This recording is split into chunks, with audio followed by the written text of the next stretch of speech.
My name is Alysa Cua, and I work at the Riverside County Law Library. I have my master's in library and information science. That's it. That's all I am. It was very exciting because it was my first program that I ever designed or worked on. I decided to work on it because I wanted to take advantage of the Heritage Months. It just felt like a lost opportunity that we kind of would skip over. Just, we post like Instagram, we celebrate Women's History Month, but like, what did we do? Growing up, like, you get these conflicting messages where it's like, you can do anything, but women can't do everything. But I felt like I could see that there was a need for feminism, but I felt like every time I had a conversation with anybody about it, it was always like, I felt like I was being like gaslit by society, And so it was like, when I started listening to the Bechtelcast, it just felt like somebody is acknowledging the messaging that comes through films. It's not just me saying it, other people are saying it too. I'm not crazy, So I felt like it was really important for other people to have kind of the same experience that I had, which is that women's representation in film and other media could be better. And if you are not feeling very connected to it, then there's a reason for that. Now in Color, the creator of Now in Color, I invited her on because listening to her podcast, I learned about all these people that I had never heard of before, and it like blew my mind that I and other people have not heard about these people. Like, for example, the Osage murders. Osage tribe, they got encouraged to move away from Kansas, where they were, into another state where it was less fertile. They figured people would leave them alone if they were in a place where farming wasn't that great.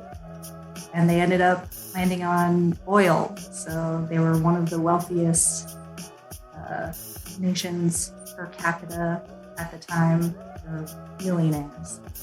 And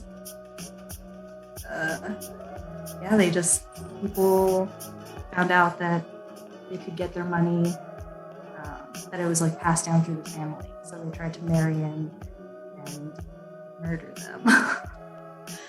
It was a gigantic scandal that no one has ever heard of. It seems objectively like it should be part of our history, part of our conversations about how America came to be. And Latina Rebels, the creator, Alysa, just her work in general, not limited to Latina Rebels, I think is really important because, as she puts it, she's democratizing knowledge. She's taking what you can only get through higher education, through textbooks, and making it available to the public. Esther Ang was Cantonese American director.